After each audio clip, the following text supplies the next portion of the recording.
Let's get more now on the situation in Jerusalem and the occupied West Bank. Samir Bakr is the Secretary General of the Organization of Islamic Cooperation. He joins me now from Jeddah.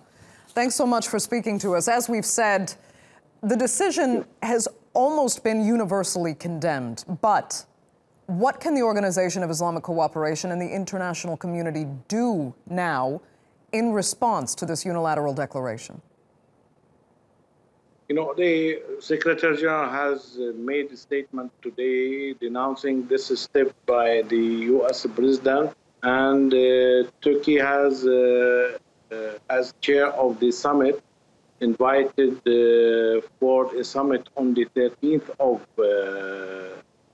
December, next week, Wednesday. So we are going to prepare for a ministerial and summit in Istanbul next week. A summit in Istanbul next week. Okay, but in the meantime, we're hearing Israeli Prime Minister Benjamin Netanyahu say that there will be a chain of countries now also recognizing Jerusalem as Israel's capital. Do you expect that to happen? And do you think summits in Istanbul and your organization can stop other countries from following suit?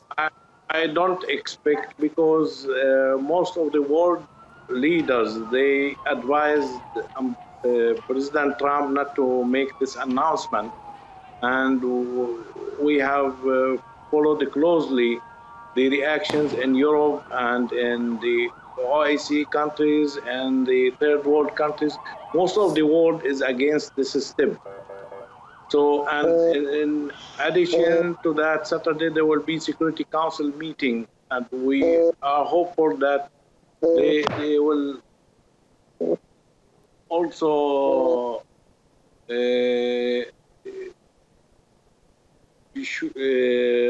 reflect their position on this development, because this announcement is against Security Council resolutions, against international law, and it is not acceptable to the majority of the international community. Okay. Unfortunately, Israel has violated a number of resolutions, but it hasn't made much difference before. But let me ask you this. If the United States were to come out now and clarify that actually they are only speaking of West Jerusalem and that they would still support East Jerusalem as the capital of a future Palestinian state, would that be acceptable? Because let's make clear, Trump never said that an undivided Jerusalem was the capital of Israel. Of course, this what has to go in line with the United Nations resolutions, which says about this two-state solution, Palestinian state on the 1967 border with East Jerusalem as capital. This recognition of this fact definitely will be acceptable and the international community has to work to implement those resolutions, which has been passed for many years. And what we need is to realize the two-state solution and the Palestinians to get their independence on the 1967 borders. That will definitely please everybody in the region and beyond. Okay.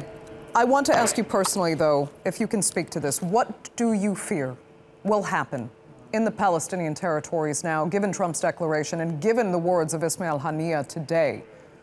What do you think will come in the coming days and the near future in the territories?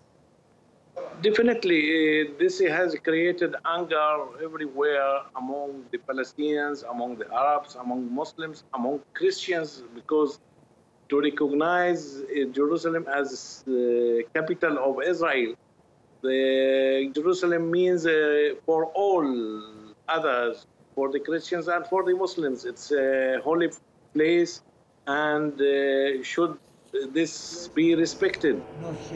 So, of course, the anger has, the expression of their anger has started in the West Bank.